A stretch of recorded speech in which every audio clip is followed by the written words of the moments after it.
He had everything: an empire built on sharp suits, sharper deals, and an address that swallowed the sun. Julian Hart learned early that numbers mattered more than names. Numbers bought silence, polished reputations, and cleared messes with the flick of a check. By 40 he was the untouchable titan who kept charity dinners short and his private life shorter. Mara cleaned the Hart residence with a quiet dignity.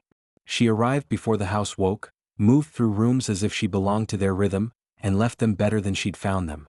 People saw her the way they saw weather, necessary and unremarked. Julian noticed details: the exact way she smoothed a cuff, the careful knot she tied in a child's mitten. He watched from the study window more times than he'd admit. Competence interested him, it did not need permission. When Mara told him she was pregnant, she did it with the soft dignity of someone surrendering to truth. Her voice barely trembled. She said his name like a plea. Julian's world was built on lines: marriage, heirs, appearances. A child born outside those lines felt like a misprint his ledger could not correct.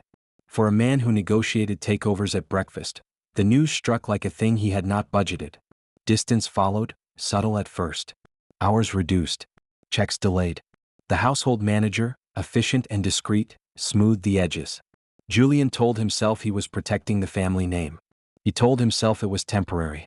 Mara kept working, her belly growing obvious and stubborn, cradling the rumor of a new life against a life that offered her little mercy. Rumors leaked. Tabloids filled with polite cruelty. Cornered, Julian made a choice he would later hate. He had a lawyer draw terms: a severance, a confidentiality clause, a one-time payment meant to erase complications. Mara signed because survival leaves no room for theatrical heroics. Winter loosened into a brittle spring. Mara went into labor on a gray Tuesday. The hospital smelled of disinfectant and hope. The baby arrived with a wail that made people stop and reinterpret everything. Mara held him, small and fierce as a comet. She named him Isaiah because the word felt like a promise. Julian received photos the way one receives an inconvenient letter: formal, distant. He looked at the helpless, knotted face with a man's practiced detachment.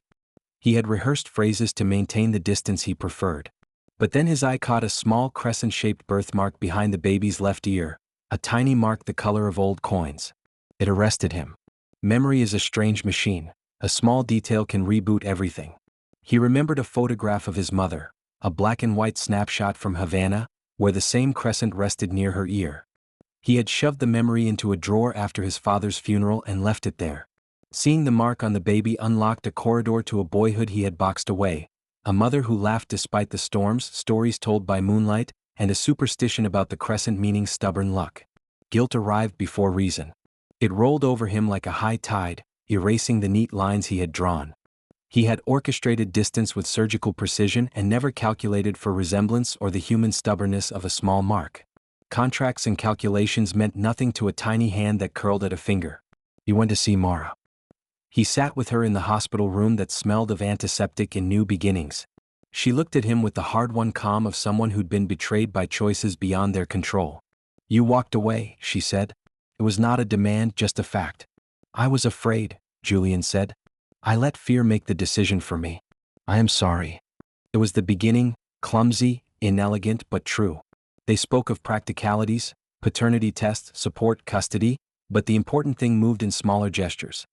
He promised to remove the clauses that bound her, to sign whatever would make her safe, and then, with obedience to a new moral ledger, he stayed. At first fatherhood came awkward and fumbling. He learned to carry a tiny body without sounding like a politician giving a speech.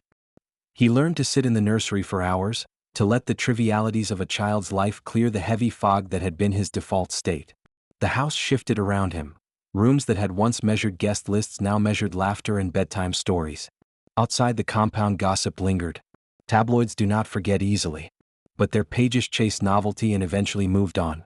What remained were quieter things: Julian wiping formula off a cuff, Mara teaching him how to braid hair, the son's small laugh at the way his father mispronounced a bedtime rhyme.